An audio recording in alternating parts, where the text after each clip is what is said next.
فی اربعۃ ایام، 4 دنوں کے اندر، یعنی کل زمین آسمان کی پیدائش میں 6 دن لگے، 2 دن زمین کو پیدا کرنے میں اور 4 دن اس کے اندر برکتیں رکھنے میں۔ زمین کے اندر کیمیکل کا تناسب متعین کرنا، اس میں سونے کی کانیں، کاپر کی کانیں، کوئلے کی کانیں، پتھر ہیں، پہاڑ ہیں، ہیرے جواہرات کے خزانے ہیں۔ اللہ نے اس میں 4 دن لگائے اس کو بنانے میں۔ اور کیسا اللہ نے بنایا یہ سسٹم کہ آج اربوں کھربوں سال گزر گئے ہیں زمین کو بنے ہوئے، سبزیاں اگتی ہیں، درخت اگتے ہیں، پھل اگتے ہیں، زمین کے نمکیات میں کوئی فرق نہیں آیا۔ ایسا کبھی نہیں ہوا کہ جی فلاں جگہ اب پوٹاشیم ختم ہو گیا ہے لہذا وہاں پر اب درخت نہیں اگ سکتے۔ کوئی 1-2 سال کی بات نہیں، اربوں کھربوں سال۔ سائنس کے حساب سے زمین 15 ارب سال پہلے بنی، تو 15 ارب سال سے اس کے اوپر درخت اگ رہے ہیں، مگر اللہ نے جو کیمیکل ہیں ان کا تناسب ایسے رکھا ہے کہ اس میں آج تک کوئی کمی نہیں۔ کوئی نہیں کہہ سکتا جی کہ نائٹروجن ختم ہو گئی لہذا اب پودے جو ہیں وہ اپنا پھل نہیں دے سکتے یا پودے اپنا پھول نہیں دے سکتے، ایسا ہرگز نہیں ہے۔ اللہ کتنا بڑا ہے جس نے زمین کے اندر تناسب کو اتنا اچھا بنایا کہ آج اربوں سالوں کے بعد بھی زمین کے اوپر پھل اگتے ہیں، سبزیاں اگتی ہیں اور زمین کاشت کے قابل ہے۔ پھر اللہ تعالیٰ نے بارش کا ایک نظام بنایا، سمندر کے اوپر سے پانی بخارات بن کے اڑتا ہے اور بادلوں میں جاتا ہے، اور بادل اس پانی کو لے کر پہاڑوں کے اوپر آتے ہیں، وہاں آ کر بارش برستی ہے۔ پھر وہ پانی پہاڑوں سے نیچے آتا ہے اور میدانی علاقوں میں دریاؤں کی شکل میں بہتا ہوا پھر واپس سمندر میں آ کے گرتا ہے۔ ایسا ایکو سسٹم اللہ نے بنایا ہے کہ جو پانی سمندر سے جاتا ہے لوٹ کے وہی پانی پھر سمندر میں واپس آ جاتا ہے۔ آپ غور کیجئے، اگر اللہ تعالیٰ بارش برساتے کھاری پانی کی اور دریاؤں کا پانی کھاری ہوتا تو فصل کہاں ہوتی، انسان کو کھانے کو کیا ملتا؟ اللہ نے سمندر جو اتنا نمکین ہے اس میں سے پانی اٹھایا جو نمکیات سے پاک تھا، اور پھر میٹھے پانی کی بارش برسائی، اور میٹھے پانی کے دریا اللہ نے پوری زمین سے گزارے اور ہمارے لیے کھانے کا بندوبست کر دیا۔ کسی عارف نے کہا، کھیتیاں سرسبز ہیں تیری غذا کے واسطے، کھیتیاں سرسبز ہیں تیری غذا کے واسطے، چاند سورج اور ستارے ہیں ضیاء کے واسطے، بحر و بر شمس و قمر ماء و شما کے واسطے، یہ جہاں تیرے لیے ہے تو خدا کے واسطے۔ اللہ نے یہ جہان ہمارے لیے بنایا اور ہمیں اللہ نے اپنی عبادت کے لیے بنایا۔ تو دیکھیے اللہ تعالیٰ کی تخلیق میں کیا خوبی ہے، کیا حسن ہے کہ اللہ کے فضل سے آج بھی زمین کا پورا نظام اپنی خوبصورتی کے ساتھ۔ پھر قرآن مجید میں اللہ تعالیٰ فرماتے ہیں، وَمِن كُلِّ شَيْءٍ خَلَقْنَا زَوْجَيْنِ، ہم نے ہر چیز کے اندر جوڑا جوڑا بنایا ہے۔ یہ چند الفاظ ہیں، اس کے اندر بہت بڑی حقیقت ہے۔ اللہ فرماتے ہیں ہم نے ہر چیز میں جوڑا جوڑا بنایا، زمین اور آسمان جوڑا، مرد اور عورت جوڑا، نر اور مادہ کا جوڑا، دن اور رات کا جوڑا، ہر چیز میں آپ دیکھیں گے جوڑا جوڑا نظر آئے گا، حتیٰ کہ دنیا اور آخرت جوڑا۔ اور سائنس نے یہ تسلیم کیا کہ اگر دنیا میں میٹر ہے تو اینٹی میٹر بھی ہے، تو میٹر اور اینٹی میٹر یہ بھی جوڑا بن گیا۔ آپ اس کے اوپر پی ایچ ڈی کر سکتے ہیں کہ پوری دنیا میں جو چیز آپ پائیں گے اس کا جوڑا ضرور موجود ہوگا۔ یہ 1400 سال پہلے قرآن مجید نے فرما دیا اور وہ بات آج بھی سچ ثابت ہو رہی ہے۔ اگر اور بڑھائیں تو دیکھیں پوری دنیا میں جتنے ریئیکشن ہو رہے ہیں کیمیکل کے، وہ سب جوڑے جوڑے پر ہو رہے ہیں۔ ایک آئن پازیٹیو ہوتا ہے، ایک نیگیٹو ہوتا ہے، آپس میں ایک دوسرے کے ساتھ بانڈ بنا لیتے ہیں اور کیمیکل ریئیکشن ہو جاتا ہے۔ پھر اگر انڈسٹری کی طرف آئیں تو مشینوں کی ایک زبان ہوتی ہے جس کو مشین لینگویج کہتے ہیں۔ وہ مشین لینگویج بھی 0 اور 1 کے ڈیجٹ پہ چلتی ہے، تو 0 اور 1 جوڑا بنتا ہے۔ اس جوڑے کے ساتھ پوری دنیا کے اندر کمیونیکیشن ہو رہی ہے، حتیٰ کہ جو چاند پہ لوگ جا رہے ہیں وہ زمین والوں کے ساتھ جب رابطہ کرتے ہیں تو اسی مشین لینگویج پر ایک دوسرے سے گفتگو ہو رہی ہوتی ہے، اس میں بھی دیکھو جوڑا جوڑا۔ پھر اللہ تعالیٰ قرآن مجید میں فرماتے ہیں وَجَعَلْنَا مِنَ الْمَاءِ كُلَّ شَيْءٍ حَيٍّ، ہم نے پانی سے ہر چیز کو زندگی بخشی، یعنی جو چیز بھی دنیا میں زندہ ہے وہ پانی کی وجہ سے ہے۔ اور اب تو سائنس بھی تسلیم کرتی ہے کہ پانی سے زندگی کا آغاز ہوا اور پھر یہ سلسلہ آگے چلتا رہا۔ پچھلے دنوں ایک مشن مریخ کے اوپر بھیجا گیا تو دنیا کے مختلف ملک کے سائنسدان اکٹھے ہوئے کہ ہمیں کیسے پتہ چلے کہ مریخ کے اوپر زندگی ہے یا نہیں ہے۔ تو انہوں نے کہا اس کے لیے کوئی ہمارے پاس کرائیٹیریا ہونا چاہیے۔ کیا کرائیٹیریا ہونا چاہیے؟ انہوں نے مل کے متفقہ فیصلہ کیا اگر مریخ کے اوپر پانی موجود ہے تو زندگی یقیناً ہوگی، اگر پانی موجود نہیں تو زندگی نہیں ہو سکتی۔ جو بات 1400 سال پہلے بتائی گئی آج کی سائنس کی دنیا بھی تسلیم کر رہی ہے۔ قرآن مجید نے کہہ دیا وَجَعَلْنَا مِنَ الْمَاءِ كُلَّ شَيْءٍ حَيٍّ، ہم نے ہر چیز کو پانی سے زندگی عطا فرمائی ہے۔ قرآن مجید میں ایک جگہ پر اللہ تعالیٰ کافروں کے دل کی ظلمت کا بیان کرتے ہیں کہ کافروں کے دل میں اس طرح اندھیرا ہے جیسے سمندر میں اندھیرا ہوتا ہے۔ جب سمندر میں ہائی ٹائیڈ ہو، مد و جزر بہت زیادہ ہو اور اوپر بادل ہو تو سمندر کے اندر اس وقت ویزیبلٹی زیرو ہوتی ہے۔ اتنا گھپ اندھیرا کبھی نہیں دیکھا گیا۔ عام حالات میں کوئی بندہ سمندر میں ڈائیو کرے تو اس کو 2-4 میٹر نیچے جا کے روشنی محسوس ہوگی، لیکن جب مد و جزر ہو اور اس کے اوپر بادل آئے ہوئے ہوں تو پھر روشنی پینیٹریٹ نہیں کر سکتی اور بالکل گھپ اندھیرا ہوتا ہے۔ ایک عرب ملاح تھا جہاز کا، اس کا ایک دوست بن گیا، فرانس کا آدمی تھا۔ جہازوں کا سفر کرنے کی وجہ سے ان کی آپس میں دوستی ہو گئی۔ اس عرب نے اس اپنے فرانسیسی دوست کو قرآن مجید کا انگلش ترجمہ دیا کہ آپ اس کو پڑھیں۔ اب وہ فرانسیسی دوست چونکہ پوری زندگی کوئی 35-40 سال سمندر میں گزار چکا تھا، اس کو سمندر کے بارے میں ایک ایک چیز کا پتہ تھا۔ وہ قرآن مجید کو پڑھتا گیا حتیٰ کہ ایک جگہ پر اس نے پڑھا کہ کافروں کے دل میں اس طرح اندھیرا ہوتا ہے فی بحر لجی یغشا موج من فوقہ موج من فوقہ سحاب، جیسے کہ سمندر میں اندھیرا ہوتا ہے جب لہروں کے اوپر لہریں آ رہی ہوتی ہیں، ہائی ٹائیڈ کا ٹائم ہوتا ہے اور اوپر بادل ہوتے ہیں۔ اس نے زندگی میں اس کا تجربہ خود کیا تھا، اس کو پتا تھا کہ واقعی اس حال میں گھپ اندھیرا ہوتا ہے۔ جب اس نے اس آیت کو پڑھا تو اس نے اپنے عربی دوست سے پوچھا کہ مجھے یہ بتائیں کہ آپ کے پیغمبر اسلام نے سمندر کا سفر کتنی دفعہ کیا ہے؟ اس عربی دوست نے کہا کہ نبی علیہ السلام نے پوری اپنی مبارک زندگی میں سمندر کا سفر کیا ہی نہیں ہے۔ وہ کہنے لگا یہ ممکن نہیں کہ جس بندے نے سمندر کا سفر ہی نہ کیا ہو وہ سمندر کے اندر کی بات کو اتنا ایگزیکٹ اور صفائی کے ساتھ بیان کرے، لہذا اس نے کلمہ پڑھا اور وہ مسلمان ہو گیا۔ حضرت شبلی رحمۃ اللہ علیہ، یہ تذکرۃ الاولیاء میں واقع لکھا ہوا ہے، ان کے سامنے کوئی اللہ کا نام لیتا تھا نا تو ان کی عجیب کرامت تھی، جیب میں ہاتھ ڈالتے تھے اور گڑ کی ڈلی نکلتی تھی، اس بندے کو گڑ کھانے کے لیے دے دیتے تھے۔ پھر دوسرے کی زبان سے اللہ کا لفظ نکلتا تو وہ اس کو گڑ کی ڈلی دیتے، ہر کسی کو گڑ کی ڈلی دیتے تھے۔ لوگ ان کے سامنے آ کے جان بوجھ کے اللہ کا نام لیتے تھے اور ان کو میٹھا کھانے کو مل جاتا تھا۔ تو کسی نے پوچھا شبلی آپ یہ کیا کرتے ہیں کہ جو اللہ کا نام لیتا ہے اس کو کھانے کے لیے گڑ کی ڈلی دیتے ہیں؟ تو شبلی رحمۃ اللہ نے جواب دیا جس منہ سے میرے محبوب کا نام نکلے میں اس منہ کو شرینی سے نہ بھر دوں تو اور کیا کروں۔ کیا محبت ہوگی اللہ کے ساتھ کہ جس منہ سے میرے محبوب کا نام نکلے میں اس منہ کو شرینی سے نہ بھر دوں تو اور کیا کروں۔ ہمیں بھی ایسی اللہ کی محبت ہو جائے نہ نصیب کہ اس محبت کی حرارت ہمارا دل محسوس کر رہا ہو۔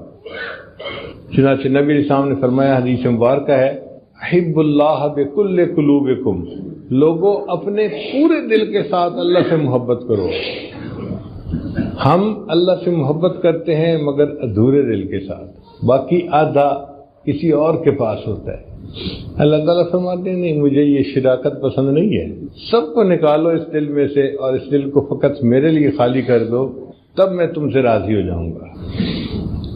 ایک شاعر تھے، انہوں نے عربی زبان میں کچھ اشعار کہے اللہ کی محبت میں.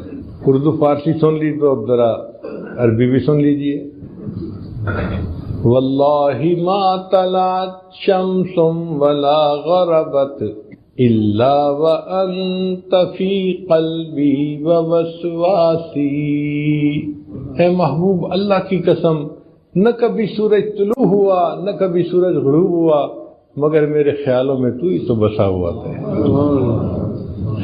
واللہ ما طلعت شمس ولا غربت الا وانت فی قلبی ووسواسی ولا جلست الى قوم احدثهم الا وانت حدیثی بین جلاسی. اور محبوب کبھی میں دوستوں کی محفل میں نہیں بیٹھا مگر ان دوستوں کی محفل میں تیری ہی تو باتیں بیٹھ کے کر رہا ہوتا ہوں. ولا ہممت بشرب الماء من عطش الا رأيت خیالا منك في الكأس. اور محبوب سخت پیاس کی حالت میں کبھی میں نے پانی کا پیالہ نہیں پیا مگر اس پانی کے پیالے کے اندر میں آپ کی تصویر تو دیکھ رہا ہوتا ہوں. کیفیت ہی ہو جاتی ہے بندے کی. کاش کہ ہمیں بھی اللہ تعالیٰ کی یہ محبت ملے اور ہم بھی زندگی کے چند لمحے گزاریں اس محبت میں ڈوب کے. چند لمحے اگر وہ زندگی میں مل گئے نا تو ہمارا بیڑا پار ہو جائے گا.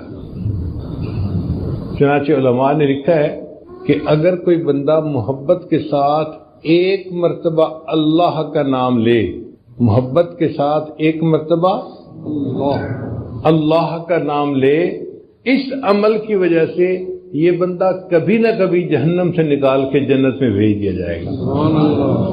ایک مرتبہ جس نے زندگی میں محبت سے اللہ کا نام لیا. اب ذرا آپ بھی محبت سے اللہ کا نام کہہ کے دیکھیے، اللہ اللہ اللہ. شاعر نے کہا تہلکا سا مچا دیتی ہے عرش آسمانی میں، تہلکا سا مچا دیتی ہے عرش آسمانی میں، جوانی جب محبت سے خدا کا نام لیتی ہے. جوان آدمی جب محبت سے اللہ کا نام لیتا ہے نا تو اللہ کا عرش بھی کانپ جاتا ہے. اللہ اس نوجوان سے بہت خوش ہوتے ہیں جو اللہ کی محبت میں ڈوب کے اللہ کا نام لے رہا ہو. حضرت خواجہ غلام فرید رحمۃ اللہ علیہ کا پنجابی زبان کا کلام ہے، وہ بھی سن لیجئے. فرماتے ہیں ہور کہانی مول نہ بھانی، اور کوئی کہانی مجھے اچھی نہیں لگی. ہور کہانی مول نہ بھانی، الف ہی کو ہم بس و میاں جی. اے میاں جی مجھے ایک اللہ کافی ہے، اس کے علاوہ کوئی کہانی مجھے اچھی نہیں لگتی. ہور کہانی مول نہ بھانی، الف ہی کو ہم بس و میاں جی. بیٹے دی میں کلوڑ نہ کائی. الف سے اللہ، بس مجھے الف کی ضرورت ہے، اس کے علاوہ جس کو ہم ما سوا کہتے ہیں نا اس کو وہ بیٹے کہہ رہے ہیں کہ مجھے بیٹے کی کوئی ضرورت نہیں ہے. ہور کہانی مول نہ بھانی، الف ہی کو ہم بس و میاں جی. بیٹے دی میں کلوڑ نہ کائی، الف لے دل کھس و میاں جی.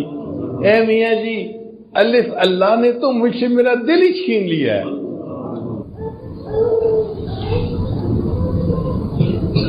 عشقوں مول فرید نہ پھر سوں. اے غلام فرید میں اللہ کے عشق سے پیچھے نہیں ہٹوں گا. کوئی مجھے کہہ دے کہ تم چھوڑ دو اس کو تو میں نہیں چھوڑوں گا. عشقوں مول فرید نہ پھر سوں، روز نویں ہم چس و میاں جی.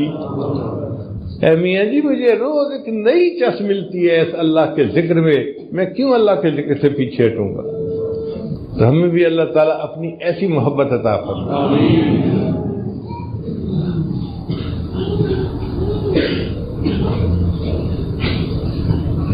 امام غزالی رحمۃ اللہ نے لکھا ہے کہ قیامت کے دن اللہ تعالیٰ ایک فرشتے کو فرمائیں گے اعلان کرو کہ مجھ سے محبت کرنے والے کہاں ہیں.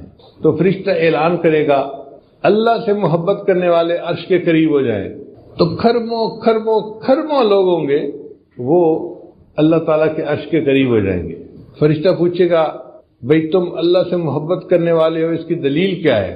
وہ کہیں گے کہ ہم تو دنیا میں اللہ کی محبت میں زندگی گزارتے تھے، ہم جماعت میں وقت لگاتے تھے، ہم ذکر مراقبے کرتے تھے، ہم تو ختم نبوت کے لیے کام کرتے تھے، ہم تو فلاں کے لیے زندگی گزارتے تھے، پوری زندگی ہم نے اس لیے گزار دی، تو ہم تو اللہ سے محبت کرنے والے ہیں، اس لیے رات کے آخری پہر میں ہم اٹھ کے تہجد پڑھتے تھے اور اللہ کے سامنے دامن پھیلا کے بیٹھتے تھے، ایک ایک سنت پر محبت کے ساتھ عمل کرتے تھے۔ میں نے اپنے بیٹے کو حافظ بنایا، ایک بیٹے کو عالم بنایا، بیٹی کو عالمہ فاضلہ بنایا، پوری اولاد کو دین میں نے پڑھنے کے لیے لگا دیا، یہ میری اللہ سے محبت کی دلیل ہے۔ تو جب وہ یہ کہیں گے تو فرشتوں کو اللہ فرمائیں گے میرے فرشتوں یہ سچ کہہ رہے ہیں کہ انہوں نے اپنا سب کچھ دین کے لیے لگا دیا اور یہ میرے محبوب میرے انتظار میں، میرے دید کے انتظار میں یہ زندگی گزار کے آئے، اب ان کو کہہ دو کہ مجھے ان سے حساب لیتے ہوئے حیا آتی ہے، یہ جاؤ دنیا یہ جنت میں بلا حساب داخل ہو جائیں۔ تو جو اللہ سے محبت کرنے والے ہوں گے اللہ ان سے حساب کتاب نہیں لیں گے۔ بلے شاہ رحمۃ اللہ کا ایک شعر سنیے، عجیب کلام کیا ہے انہوں نے، فرماتے ہیں کورے کاغذ کتاب نہ ہوں دے، اگر میں خالی کاغذوں کو جلد باندھ کے کتاب بنا دوں تو اس کو کتاب تو نہیں کہیں گے، اس پر تو ایک لفظ بھی نہیں لکھا ہوا، تو کورے کاغذ کتاب نہ ہوں دے تے سارے پھول گلاب نہ ہوں دے۔ سارے پھول گلاب کے نہیں ہوتے، کوئی کوئی پھول گلاب کا ہوتا ہے۔ کورے کاغذ کتاب نہ ہوں دے تے سارے پھول گلاب نہ ہوں دے تے جے کر یاری لائیے بلیا تے یارہ نال حساب نہ ہوں دے۔ اور اگر یاری لگائے تو بلے شاہ یاروں سے پھر حساب نہیں کیا جاتا۔ جو اللہ سے دنیا میں یاری لگائے گا، بزرگ وہ تھے جو اللہ سے محبت کرنے والے تھے۔ آج دیکھو اللہ نے ان کا نام بھی جو ہے نا وہ سلامت رکھا ہوا ہے اور ان کا کام بھی سلامت رکھا ہوا ہے۔ ہم نے کتابوں میں پڑھا کہ حضرت لاہوری رحمۃ اللہ علیہ کثیر البکا تھے۔ کثیر البکا کا مطلب اللہ کا خوف غالب رہتا تھا اور بڑا جلدی آنکھوں سے آنسو آ جاتے تھے، بہت جلدی رو پڑتے تھے، تو کثیر البکا تھے۔ تو کتابوں میں پڑھا کہ خواب میں کسی کو نظر آئے اور اس کو بتایا کہ جب میری اللہ کے سامنے پیشی ہوئی تو اللہ نے مجھے فرمایا احمد علی تم اتنا کیوں روتے تھے؟ احمد علی تم اتنا کیوں روتے تھے؟ تو حضرت فرمان لگے کہ میں تو اور رونے لگ گیا کہ میں نے سوچا من نوقش فی الحساب فقد عذب، جس سے سوال جواب شروع ہو گیا وہ تو پھنس گیا، اور مجھ سے پوچھنا شروع ہو گئے ہیں کہ تو کیوں روتا تھا، تو میں اور رو پڑا۔ تو اللہ نے فرمایا احمد علی تم آج بھی رو رہے ہو، آج تو تمہارے انعام کا دن ہے، ہم نے تمہاری بھی بخشش کر دی، اور جس قبرستان میں تمہیں دفن کیا گیا قبرستان کے سارے موتا کی بخشش کر دی۔ تو اللہ سے محبت کرنے والا بندہ جس قبرستان میں دفن ہو جائے قبرستان کے تمام مردوں کی بخشش کا ذریعہ بن جاتا ہے۔ چند اور اللہ کی نشانیاں دیکھیے۔ مرغابی سردیوں کے موسم میں ایک ملک سے دوسرے ملک کا سفر کرتی ہے اپنی غذا کی خاطر۔ چنانچہ ایک مرغابی کا چھوٹا سا پرندہ ہے جس کا وزن 400 گرام ہوتا ہے۔ 400 گرام کا مطلب آدھا کلو بھی نہیں ہے، چھوٹا سا پرندہ کبوتر جیسا۔ وہ امریکہ میں الاسکا ایک جگہ ہے برفانی، وہاں سے وہ اڑتا ہے اور نیوزی لینڈ جاتا ہے، اور درمیان میں سمندر ہوتا ہے۔ وہ سمندر کے اندر زمین پہ اتر نہیں سکتا، پانی ہے، لہذا وہ جو اڑان بھرتا ہے تو 9 دن 9 رات مسلسل وہ اڑتا رہتا ہے۔ اب آپ غور کیجئے کہ چھوٹا سا پرندہ ہے، 9 دن 9 رات اڑتا ہے، نہ کھاتا ہے نہ پیتا ہے، نہ آرام کرتا ہے نہ نیند کرتا ہے، اور بغیر کسی آرام نیند کے کھائے پیے کے وہ 9 دن 9 رات میں 12,000 کلومیٹر کا سفر کر کے اپنی منزل پہ پہنچتا ہے۔ اس پرندے کو کس نے اتنا سفر طے کرنے کی قوت عطا فرمائی؟ اللہ نے عطا فرمائی۔ چنانچہ گدھ ایک پرندہ ہے، تو افریقہ میں ایک گدھ پائی جاتی ہے، اس کا نام ہے روفیل گریفن۔ یہ گدھ اڑتی ہے اور 37,000 فٹ کی بلندی پہ جاتی ہے، 37,000 فٹ کی بلندی پہ چلی جاتی ہے۔ وہاں پہ سرد ہوا کی لہریں ہوتی ہیں، یہ ان لہروں کے درمیان اپنا سفر کرتی ہے اور اپنی منزل پہ پہنچ جاتی ہے۔ وہاں پہ ٹیمپریچر -50 ڈگری سینٹی گریڈ ہوتا ہے. 0 پہ تو برف جمتی ہے, تو -50 ڈگری سینٹی گریڈ پہ تو پتہ نہیں کیا کچھ جم جائے. یہ اس ٹیمپریچر پہ جا کے پھر اپنے سفر کرتی ہے, اور اتنی بلندی پہ آکسیجن 10% رہ جاتی ہے. جو لوگ پہاڑوں پہ چڑھتے ہیں وہ 15-20 ہزار فٹ کی بلندی پہ جاتے ہیں, تو آکسیجن وہاں پہ 10% رہ جاتی ہے, 100 میں سے 10%. تو ان کو سلنڈر اپنے ساتھ لے کے جانے پڑتے ہیں. وہ اوپر جا کے سانس سلنڈر سے لیتے ہیں. اگر سلنڈر سے سانس نہ لیں تو دم گھٹ کے مر جائیں وہ. آپ بتائیے, اگر 15-20 ہزار کی بلندی پہ ان کو آکسیجن کی ضرورت پڑتی ہے, تو اس گدھ پرندے کو 37,000 فٹ کی بلندی پہ کون آکسیجن پہنچا رہا ہے؟ اور اس تھوڑے آکسیجن کے ساتھ یہ کمفرٹیبلی اڑتا ہے اور ہزاروں میل کا سفر کر کے اپنی منزل پہ پہنچتا ہے. جاپان کے قریب ایک کھائی ہے, یعنی سمندر عام طور پہ تو چند کلومیٹر گہرا ہوتا ہے, لیکن وہ کھائی زیادہ کھڈا جیسے ہوتا ہے نا, گڑھا بن جاتا ہے, ایسے گڑھا بن گیا ہوا ہے. اس کا نام ہے ماریانا کھائی. وہ ماریانا کھائی اتنی بڑی ہے کہ اگر ماؤنٹ ایوریسٹ پر جو پہاڑ ہے دنیا کا سب سے اونچا, اس کو اس کھائی کے اندر ڈالا جائے نا تو وہ ڈوب جائے, اور اس کی چوٹی کے اوپر 2 کلومیٹر پھر پانی باقی رہے. اتنی گہری کھائی کہ ماؤنٹ ایوریسٹ پہاڑ پورا کا پورا اس کھائی کے اندر ڈوب جائے گا, اور اس کی چوٹی کے اوپر بھی 2 کلومیٹر پانی رہے گا. یہ کس نے بنائی؟ اللہ نے بنائی, جو قدرت والا ہے, جو جانتا ہے کہ اس کائنات کو چلانا کیسے ہے. جب اللہ تعالیٰ نے فرعون کو پانی میں ڈبویا تھا تو ڈوبتے ڈوبتے فرعون نے دعا مانگی تھی کہ اے اللہ میں موسیٰ اور ہارون کے رب پہ ایمان لایا. تو اللہ نے فرمایا کہ نہیں, آن اب دیر ہو گئی, اب تیرا ایمان قبول نہیں. پھر اللہ نے فرمایا کہ آج تیرے جسم کو ہم نجات دے دیں گے, الیوم ننجیک ببدنک لمن خلفک آیا, تاکہ بعد میں آنے والوں کے لیے تیرا جسم جو ہے وہ عبرت کی نشانی بنے. لشکر بھی ڈوب گیا, فرعون بھی ڈوب گیا, اور یہ سب پانی کے اندر رہے. اور پانی کے اندر کتنا عرصہ رہے؟ 3000 سال پانی میں پڑے رہے. اس کو کہتے ہیں بحیرہ احمر. 3000 سال فرعون کی لاش پانی میں رہی. پھر جب دریافت کیا گیا تو فرعون کی لاش کو سائنسدانوں نے نکالا, اور انہوں نے دیکھا کہ اس کی لاش بالکل ٹھیک ہے, کوئی اس کو کیمیکل نہیں لگا ہوا, کوئی اس کو محفوظ کرنے کے لیے چیز نہیں لگی ہوئی. پانی میں 3000 سال تک ایک لاش کیسے ٹھیک رہ سکتی ہے؟ یہ میرے اللہ کا حکم تھا, کیونکہ اللہ نے فرما دیا تھا ہم تیرے بدن کو نجات دیں گے اور تو بعد میں آنے والوں کے لیے عبرت کا نشان بنے گا. چنانچہ آج بھی فرعون کی لاش مصر کے عجائب گھر میں پڑی ہے, اور دیکھنے والے کے لیے عبرت کا نشان ہے کہ اللہ نے اپنی بات کو کیسے پورا کر دکھایا.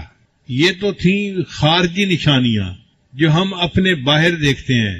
کچھ ہوتی ہیں داخلی نشانیاں, بندے کے اندر بھی داخلی نشانیاں. ان میں سے ایک نشانی یہ ہے کہ اللہ نے انسان کو دماغ عطا فرمایا. دماغ جو ہے یہ 73% پانی ہے اور 16% یہ چربی ہے. 1 کھرب نیورون کے ساتھ 10 کھرب گیل خلیے ہوتے ہیں. یہ جو نیورون ہیں یہ انفارمیشن پاس آن کرتے ہیں, اور جو دوسرے خلیے ہیں وہ انفارمیشن کو پروسیس کرتے ہیں. کتنا انفارمیشن کو پروسیس کرتے ہیں؟ 1 سیکنڈ میں انسان کا دماغ جس بات کام کو کر لیتا ہے, اس کو کرنے کے لیے جو اس وقت دنیا میں سب سے فاسٹ کمپیوٹر ہے اس کو سپر کمپیوٹر کہتے ہیں. تو 40,000 کمپیوٹر مل کر کام کریں تو 40 منٹ میں جا کے وہ اس بات کو پروسیس کر سکیں گے جس کو دماغ 1 سیکنڈ میں پروسیس کر لیتا ہے. نہیں, سوری میں نے غلط کہا. 80,000 سپر کمپیوٹر مل کر پروسیس کریں تو 40 منٹ میں اس کو پروسیس کر سکیں گے. اب بتائیے دماغ کی کتنی قوت ہے؟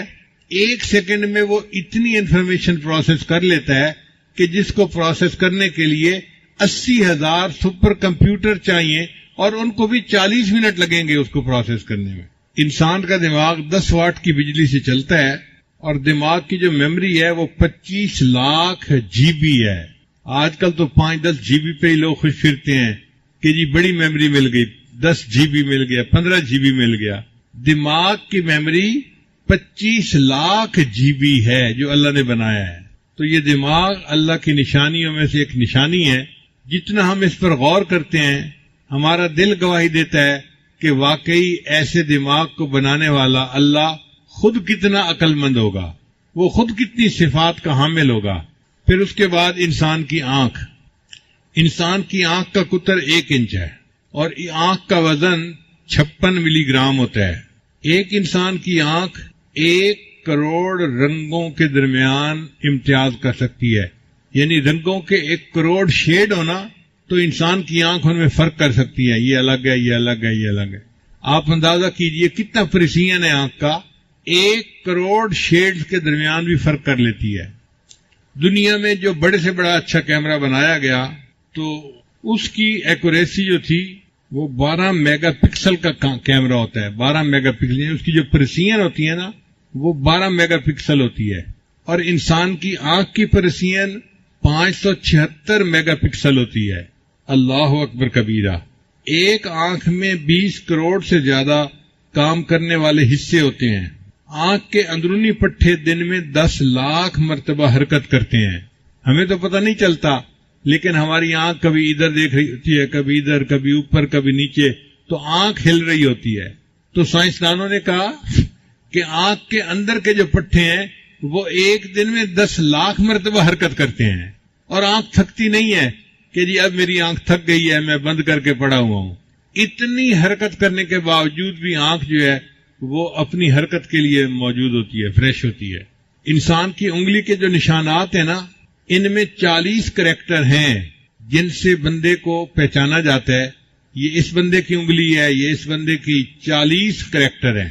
اور انسان کی آنکھ میں 256 کریکٹر ہوتے ہیں جو ایک دوسرے سے مختلف ہوتے ہیں. اسی لیے سیکیورٹی میں انگلی سے پہچان کرنے کے بجائے آنکھ سے پہچان کرنے کا طریقہ زیادہ مقبول ہے. آج کل بیرون ملک کا جب سفر کیا جاتا ہے نا تو کئی جگہوں پہ تو انگلی کا نشان لیتے ہیں اور کئی جگہوں پہ آنکھ کا فوٹو لیتے ہیں. تو بندہ حیران ہوتا ہے جی آنکھ کا فوٹو کیا لیں گے. آنکھ میں 256 کریکٹر ہوتے ہیں جس کی وجہ سے ایک بندے کی آنکھ کو دوسرے کی آنکھ سے پہچاننا بہت آسان ہوتا ہے.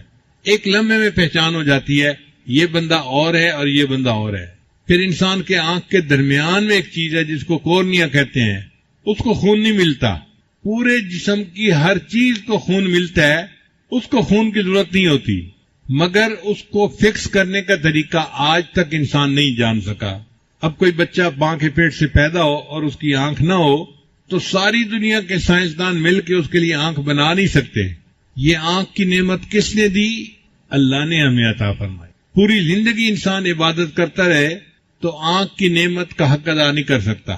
یہ کتنی بڑی نعمت ہے کہ ہم اپنی آنکھ سے اللہ کے گھر کو دیکھتے ہیں، نبی اسلام کے روضہ انور کو دیکھتے ہیں، اللہ کے قرآن کو دیکھتے ہیں، اللہ والوں کو دیکھتے ہیں، ماں باپ کو دیکھتے ہیں، اپنے پیارے بچوں کے چہروں کو دیکھتے ہیں.